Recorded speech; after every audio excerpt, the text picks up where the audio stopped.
to the latest episode of British History, Royals, Rebels, and Romantics, the podcast for people who understand that history shows us what's possible for us in our lives today.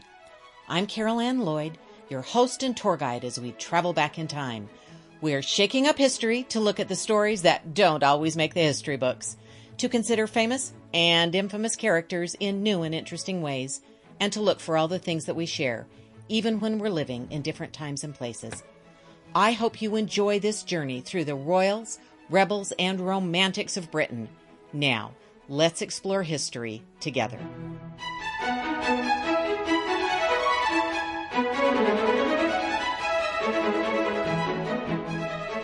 Last week, we took a look at some of the ways young Princess Elizabeth may have honored her mother Anne Boleyn by wearing her jewelry, including an A pendant in the family of Henry VIII portrait and parts of the famous B pendant in her own portrait.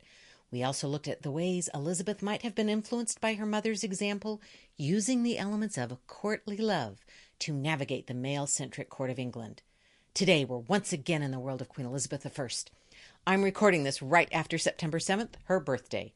In early September 1533, Anne was supposed to be getting ready to give the king a son. The birth of a son would justify the actions Henry VIII had taken, setting aside his first wife, going against the wishes of most of his ministers, breaking with Rome, and establishing himself as supreme head of the Church of England. Henry believed God would reward these actions by giving him the son he had wished for since coming to the throne almost 25 years previously. It seemed God had other plans. The baby was healthy, but the baby was a girl.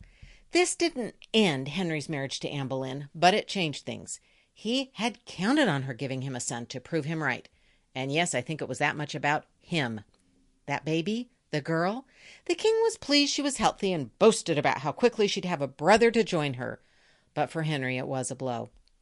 And for Anne, she must have realized in that moment that however she doted on and showered gifts on her little girl, she had failed in her quest to give the king a son. Mother and daughter faced incredible challenges the day Elizabeth was born. Their determination, as well as the fierce and feisty natures they possessed, would guide them through challenges and take them to very different ends. Your mistress I will not be. In Henry VIII's England, a woman's body was the only thing that was her own, and sometimes even that was barely hers. Once a woman married, she turned over everything she owned to her husband, and legally, he owned everything she brought to the marriage, including herself. It was illegal for a man to kill his wife, but pretty much everything else was allowed. When Anne Boleyn returned from the French court in the 1520s, she fell in love with Harry Percy, the heir to the Earl of Northumberland. The two wished to marry, but Cardinal Wolsey intervened. Some scholars think Henry VIII might have already had his eye on Anne, but actually most believe this young woman was just considered not high enough born to marry the son of an earl. Joke was on them because just a few years later, the king himself was Anne's new suitor. Initially, Anne and the king engaged in courtly love, but it quickly became clear words were not enough for Henry VIII. He wanted Anne to be his mistress. Anne was not interested. She had seen her sister cast aside when the king was tired of her. Even Bessie Blount, the mistress who had given the king his only living son at the time, was pushed away. Anne was not interested in being used and abandoned by a lover, not even a royal lover. Henry was relentless, but Anne was firm. We don't often think of what a chance Anne was taking here. Henry could have become disenchanted and moved on, which seems to have been what Anne wanted initially. But he was King of England, and by this time in his reign, he was not used to hearing no. He continued to pursue Anne, even promising her she would be his only mistress if she accepted him. Anne was still not willing. In fact, she is reported to have said to Henry VIII, "Your wife I cannot be, both in respect of mine own unworthiness, and also because you have a queen already. Your mistress I will not be." Now, of course, we don't know for sure that Anne said such extreme words to the King of England, but these or very similar words are reported by various sources and accepted as part of the story told by such prestigious places as Hever Castle, Anne's childhood home. Whatever her exact words, we know Anne refused the king's advances and, despite pressure from him and from others to just give in already, she did not. Why? Some think it was because of her commitment to her faith and chastity. Others think she was scheming and ambitious and saw her chance to topple poor Queen Catherine of Aragon and steal her husband and her throne. The truth probably lies somewhere between these extremes. We do know that Anne kept Henry at arm's length, at least to some degree, from their early courtship in around 1526 until the end of 1532, when they had entered into a formal but secret betrothal and likely slept together while at Calais. So for years, Anne kept herself to herself.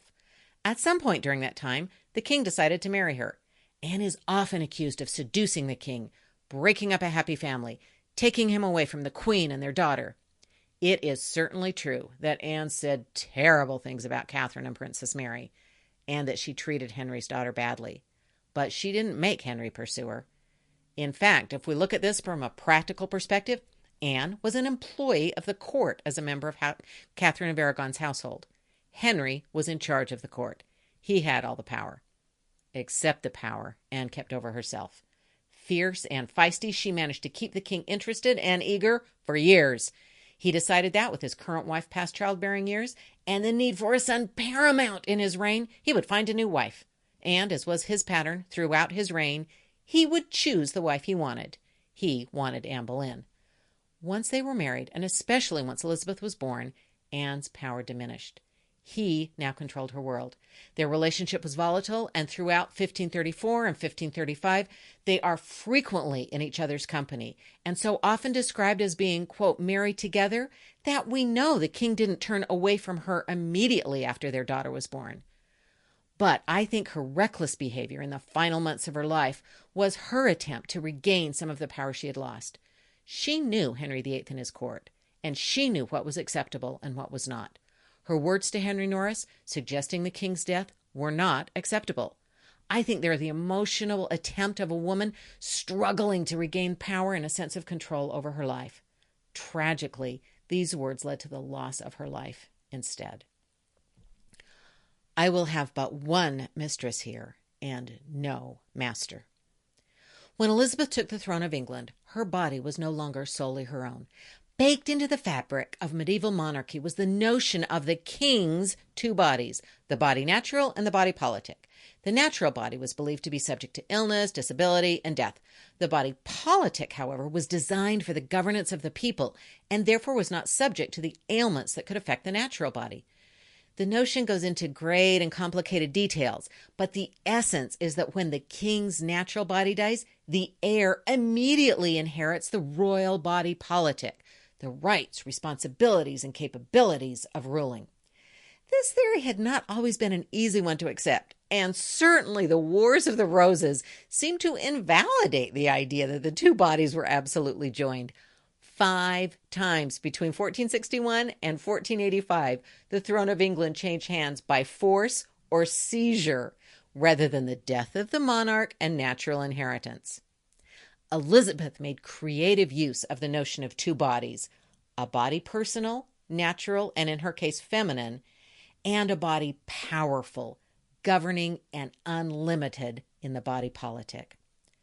One of the primary questions facing Elizabeth when she inherited the crown from her sister Mary I was that of marriage. Mary I had diligently done her duty as a woman by marrying within a year of taking the throne. This was fully expected. As a woman, she would be too weak, too emotional, and unworthy to rule on her own. Unfortunately, Mary's choice of Philip of Spain was not greeted with great rejoicing in all of England. The marriage raised alarms that Mary would place the needs and safety of her kingdom second to those of her husband Spain. The Wyatt Rebellion broke out in response to Mary's Spanish husband and her willingness to do the bidding of the Emperor Charles. Ultimately, the marriage proved unsuccessful in its stated goal. Mary and Philip did not produce an heir to unite the two kingdoms into a greater Catholic nation. Mary squandered money and troops to support Philip's wars and lost England's final holding in France as a result. Philip quickly abandoned his wife when it became clear she would not bear him a child, and Mary died alone and miserable. That was the immediate example her half-sister Elizabeth had of marriage. Elizabeth had also been a witness to the marriage between her final and beloved stepmother, Catherine Parr, which had revealed to her a complicated relationship of sometimes improper desires. Then there were the marriages of her father. At less than 3, she would have been too young to have had a strong impression of the sudden destruction of her mother, but she would have heard the stories throughout her life. Then there was the death of Jane Seymour, the dissolution of the marriage to Anne of Cleves, the execution of Catherine Howard, and the final marriage to Catherine Parr.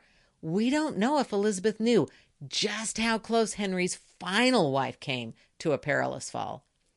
Within just a few days of inheriting her half-sister's throne, Elizabeth's choice of husband was a topic of public discourse. Count Feria wrote to Philip of Spain, "The more I think about this business, the more certain I am that everything depends upon the husband this woman may take." And a German diplomat wrote, "The queen is of an age where she should, in reason, as is woman's way, be eager to marry and be provided for that she should wish to remain a maid and never marry is inconceivable." Her very first parliament petitioned her to marry as part of its official business. From the moment she was born, as daughter of a king, Elizabeth was expected to marry for the benefit of others. She seems to have had other plans. Shortly after taking the throne, Elizabeth is reported to have remarked upon the chorus of voices admonishing her to quickly take a husband by saying, "There is a strong idea in the world that a woman cannot live unless she is married." Her words to Parliament in response to their request were clear. She acknowledged their request that she marry, and she congratulated them for not actually proposing a specific husband. She talked around the notion of marrying, but made a couple of very telling statements. Quote, "And in the end, this shall be for me sufficient, that a marble stone shall declare that a queen, having reigned such a time, lived and died a virgin." And even more pointedly, she said to the Commons, quote, "I am already bound unto a husband, which is the kingdom of England, and that may suffice you." Elizabeth was, in a way, claiming her body as her own, even in a time when her most intimate medical details were shared with ministers, and when Parliament and her Privy Council continued to cajole and beg and reason and harass her about marriage. Elizabeth stayed single. She conducted diplomacy for years by appearing to consider and then ever so graciously decline marriage offers from abroad. She kept her courtiers on edge as she appeared to favor one and then another. She drove both Robert Dudley and William Cecil to distraction by keeping alive the possibility that she might marry Dudley, but never doing so. In fact, it was to Robert Dudley that she famously said, "I will have but one mistress here, and no master." Elizabeth may have wanted to marry Dudley. She seemed to hold him closer to her heart than any other man. But marriage would have limited her power and control over her natural body and her body politic. And that power was something she refused to give up. Elizabeth gives us a hint about how she thought about the two bodies in her famous speech at Tilbury in 1588 when she addressed the troops in the midst of the battle against the Spanish Armada. The British Library holds an incredible document, a transcript of the speech made by Dr. Lionel Sharp, who was there. He records this famous line, quote, "I know I have the body but of a weak and feeble woman, but I have the heart and stomach of a king, and a king of England, too."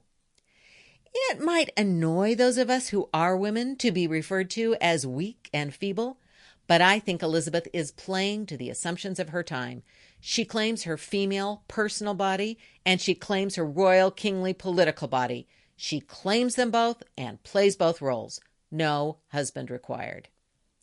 Now, if you've listened before, you know my absolute favorite piece of Tudor history is the small checkers ring that contains an image of Queen Elizabeth and the image of another woman in a French hood that I believe is Anne Boleyn. Lots of other people think so too. It's not just me. To me, that is such a lovely tribute to her mother, the woman who contributed to her personality, her strength, her determination, and her fierce and feisty nature. Mother and daughter lived in different times and played different roles, but their decisions seem connected to me in this way. They made their own way in the world, defying expectations and claiming their power in ways they could. In Anne Boleyn's case, it meant holding out for marriage. In Elizabeth's case, it meant holding out against marriage. In both cases, it meant holding out and holding on to an inner power and control. Anne Boleyn lost her life because ultimately her husband held the power. Elizabeth was the longest reigning Tudor, and when she died, the oldest monarch ever. Perhaps not having a husband was part of that outcome. Thank you for joining me for this special two-part look at Anne Boleyn and Elizabeth I. Join us next time as we consider some of the funniest, strangest, and most amazing tales of the 6 wives of Henry VIII.